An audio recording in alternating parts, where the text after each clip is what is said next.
where we have no body and no mind.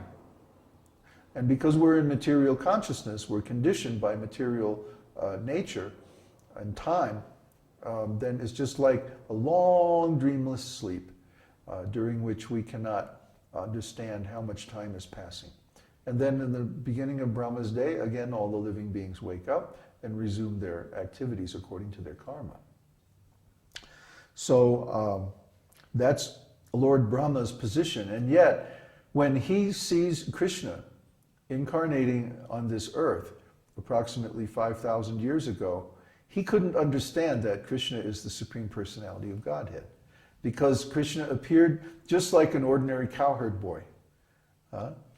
But when Lord Brahma came and tested Krishna, he stole all of Krishna's calves and cowherd boyfriends, and he put them in some mystic place that he has, and they were like in suspended animation. And then Krishna expanded himself immediately as perfect copies of all of these calves and cowherd boys. And Brahma went away for a moment and came back. And of course, one moment of Brahma, because his day is so long, one moment of his is like a whole year of earth time. So for 1 year continuously, Lord Krishna expanded himself in all these forms identical to his friends and calves, and their temperaments, their activities, their relationships, and everything were maintained without a break during this entire time. And of course, Krishna has thousands and thousands of calves and thousands of cowherd boyfriends and so on. So they were all manifested during this time effortlessly by Krishna. And he continued his pastimes just as they were. And then when Brahma came back after 1 year of earth time, or one moment of his time, he saw everything just as it was before. And he said, wait a minute, didn't I take all those cows and hey, something's going on here. So he approached Lord Krishna, and he said, oh, I'm so sorry. I thought that you were just an ordinary boy, and I was mistaken. I couldn't understand your actual potency.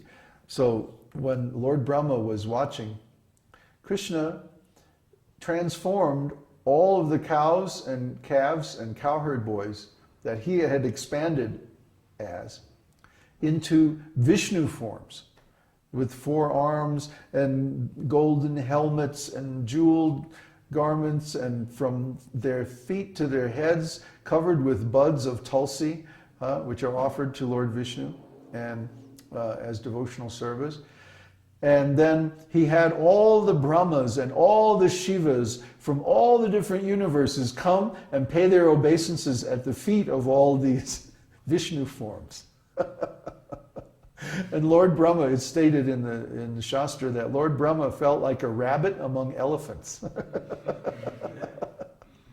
And he was just completely overwhelmed. His mind was blown. Freak out. Yeah, freak out. So then Lord Brahma came and he offered obeisances and many nice prayers at the feet of Govinda.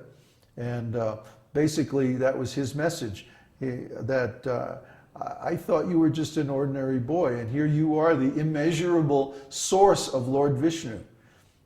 Because Brahma is born from Lord Vishnu, and he worships Lord Vishnu. That's the worshipable deity of Lord Brahma, is Garbhodakashayi Vishnu.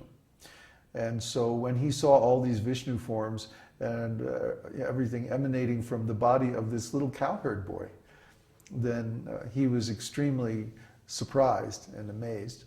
So he offered these very nice prayers, which are narrated in Srimad Bhagavatam. And Lord Krishna was just sort of like, okay, well, when you're going to be done, so I can get on with my childhood pastimes, okay? Just like, you're not really part of this pastime, so, just finish up your prayers and get out of here. So then, of course, everything was restored just as it was. And that night, all the cowherd boys and calves came back to their original homes and mothers, and they told about what had happened that morning, 1 year ago.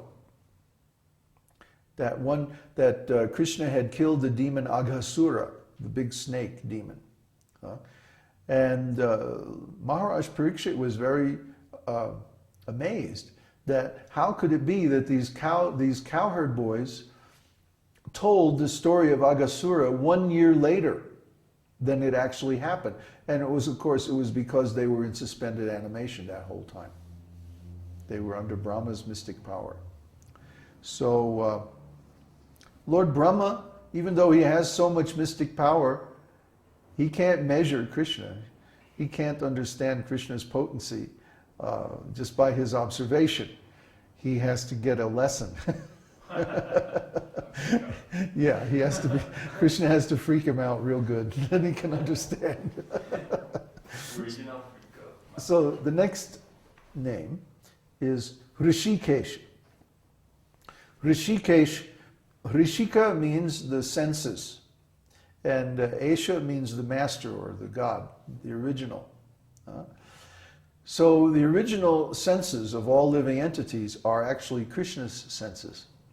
And then he expands himself, well, I can't say and then, because he expands himself eternally as all the different forms of Godhead and all the living beings and all the different forces of nature and so on. We say when he expands himself, but that's actually just an artifact of our language. Actually, Krishna's expansions are all eternal in the spiritual world. And those integrated expansions, like the personalities of Godhead, Balaram and Aniruddha, Pradyumna, Vasudeva, and so on, Sankarshan, they're called Svangsha. Svangsha means integrated expansions. And then the living entities like us and the elements of nature and so on, the Shaktis are called Vibhinangsha. Vibhinangsha means separated expansions. They're different individuals. We have a different identity. We say, I am myself, you are you, who you are, and then Krishna is also an individual. And Krishna confirms this in Bhagavad Gita in the 2nd chapter. He says, never was there a time when I did not exist, nor you, nor all these kings. And never will there be a time when we will cease to exist in the future. So we're all eternal, individual living entities, spirit souls, emanations from Krishna. And because we're emanated by Krishna, we have similar qualities to Krishna. Just like the sunshine is emanated by the sun, and therefore it has similar qualities to the sun itself. But the quantity is different. Our energy is very limited. Our intelligence, our consciousness, everything about us, very, very limited, very small, tiny, actually atomic. We're atomic particles of spirit. And Krishna is the unlimited source of all that. And in other words, an unlimited number of living entities can emanate from Krishna, and he is not diminished, not in the slightest. He can even emanate an unlimited number of personalities of Godhead with equal potencies, and he's not diminished. That's the meaning of the invocation of Ishopanishad. Om Purnam Adaha Purnamidam Purnat Purnam Udachite. Purnasya Purnam Adaya. He can emanate as many complete units as he wants. Purnam Eva Vashishyate. He still remains the complete whole and the complete balance. So again, this is spiritual logic. And spiritual logic is very difficult to understand for an ordinary person. But for someone who's God conscious, he can understand. Rishikesha. Rishikesha, Rishikena, Bhaktir Uchitam. That when we offer the activities of the senses in the service of the master of the senses, then that's bhakti. That's love of God. Because actually, these senses don't belong to us. They belong to Krishna. I often make the example, do we digest our food? Do we think, now I need to add a little more hydrochloric acid? And let's say, how about a few enzymes, just for good digestion? No, we don't think of any of that stuff. We don't think about how our heart is beating.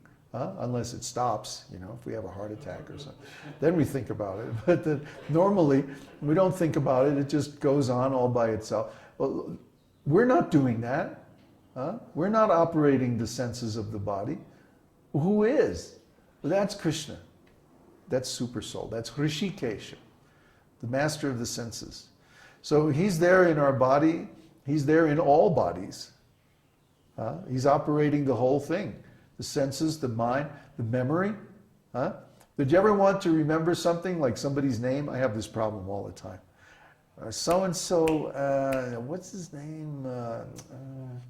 And it just won't come, right? Because Krishna is in charge of memory. We're not in charge. We're not operating the mind. Krishna is operating the mind.